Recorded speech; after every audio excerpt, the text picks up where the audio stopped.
أعوذ بالله من الشيطان الرجيم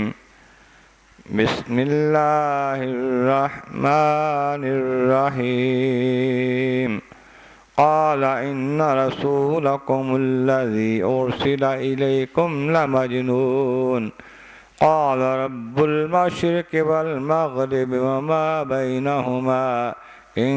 كنتم تعقلون صدق اللہ العظیم۔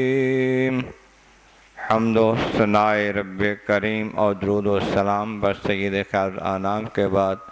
سورۃ الشعراء کی آیت نمبر 27 اور 28 تلاوت کی گئی ہیں، جو 19ویں پارے کے چھٹے رکوع میں ہیں۔ اس سے پہلی آیتوں میں فرمایا گیا کہ جب موسیٰ علیہ السلام نے دعوت حق دی تو فرعون نامراد کہنے لگا کہ رب العالمین کیا چیز ہے، اسے تم رب کہتے ہو، کیسا ہے وہ رب؟ فرمایا رب السماوات والارض ما بینہما، زمینوں و آسمان اور ان کے جو درمیان ہے سب کا وہ رب ہے، سب کا پیدا کرنے والا ہے، سب کی ساری ضرورتیں پوری کرنے والا وہ رب ہے۔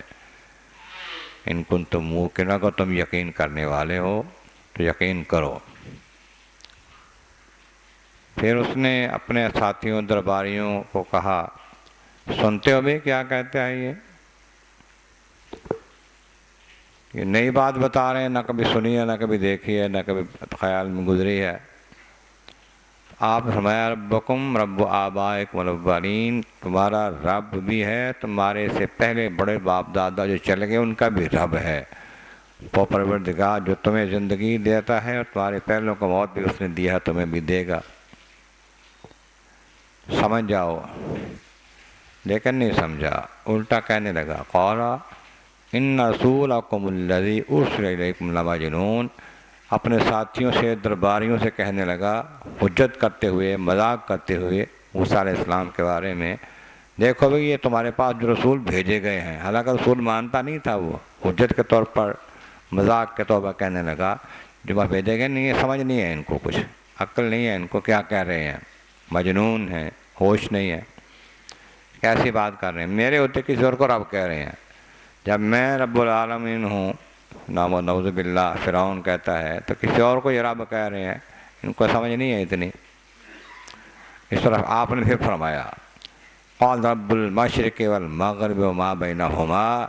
میں وہ رب ہے مشرق اور مغرب کا، جہاں سورج نکلتا ہے، جہاں غروب ہوتا ہے، سارے کائنات میں ہر شے کا وہ رب ہے، جو کچھ ان کے درمیان ہے مشرق مغرب اس کا وہ رب ہے۔ ان کنتم اگر تم عقل سے کام لو، مجھے کہتے ہو عقل والا نہیں ہے، عقل تمہیں نہیں ہے، اگر تمہیں عقل ہو تو سمجھ جاؤ، جان لو کہ مشرق اور مغرب کا کون پروردگار ہے، زمین و آسمان کا کون پروردگار ہے، تمہارے پاس کی کہاں بات ہے یہ۔ اب وہ جھلا گیا، بات کا جواب نہیں آ رہا تھا، اس کو سمجھ نہیں آ رہی تھی کہ کیا کہے، ان کے دلیلیں بڑی مضبوط ہیں موسیٰ علیہ السلام کی کہ زمین و آسمانوں کا رب ہے، مشرق و مغرب کا رب ہے، ہر شے کا رب ہے، تو کس چیز کا رب ہے؟ کہنے لگا قال لئن اتخذت الہا غیری، سن لے بھائی، اگر میرے سوا کسی اور کو تو نے معبود بنایا، کسی اور کو رب مانا،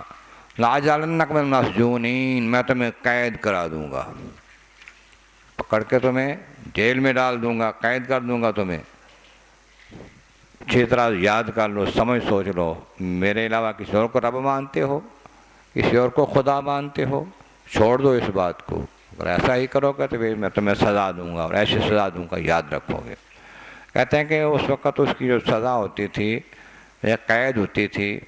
وہ موت سے بھی زیادہ بدتر ہوتی تھی۔ بند کنویں میں ڈال دیتا بندے کو، اکیلے کو، نہ وہاں کھانا نہ پینا، نہ کچھ ملنے والا، نہ بولنے والا، نہ کوئی اور کام، نہ پانی، نہ کچھ چیز، بند کنویں میں ڈال دیتا، یہ سزا ہوتی۔ تو یہ بڑی سخت سزا ہوتی ہے، تو جب اس کے ڈر دلاتا ہے وہ موسیٰ علیہ السلام، میں یہ ڈال دوں گا، میں قید کر دوں گا تمہیں، کسی اور کو خدا مانا، کسی اور کو اپنا رب مانا تو۔ اب موسیٰ علیہ السلام پھر تحمل کے ساتھ بات کرتے رہتے ہیں قال اولو جئتک بشیء مبین، اچھا بھائی یہ بات ہے کہ اگر میں تمہیں کوئی نشانی دکھاؤں، کوئی دلیل دکھاؤں، تمہیں معجزہ دکھاؤں کوئی اس بات کا کہ میں نبی ہوں، اور اللہ رب العالمین ہے، وہ تمام جہانوں کا رب جو ہے وہ الہ ہے، کوئی نشانی دکھاؤں تمہیں، کوئی معجزہ دکھاؤں تمہیں؟ قال فات بہ ان کنتم من الصادقین،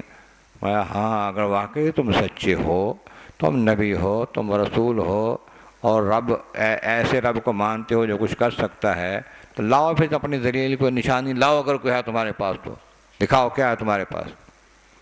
القیٰ عصاہ،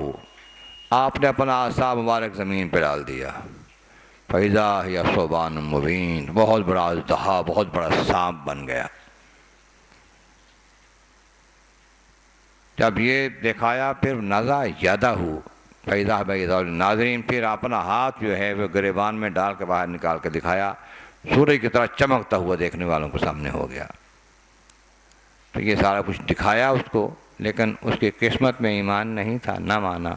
دلائل بڑے مضبوط تھے، روشن تھے، معجزات بھی بڑے واضح تھے، نہ مانا۔ پھر اس نے کیا کہا؟ اگلی آیتوں میں اس کا تذکرہ آتا ہے رکوع میں۔ اللہ تبارک و تعالیٰ کے بارگاہ عالیہ میں عرض ہے مولا کریم، محبوب کریم کا صدقہ قرآن کریم کا فہم اور اعمال صالح نصیب فرما۔ وآخر دعوانا ان الحمد للہ۔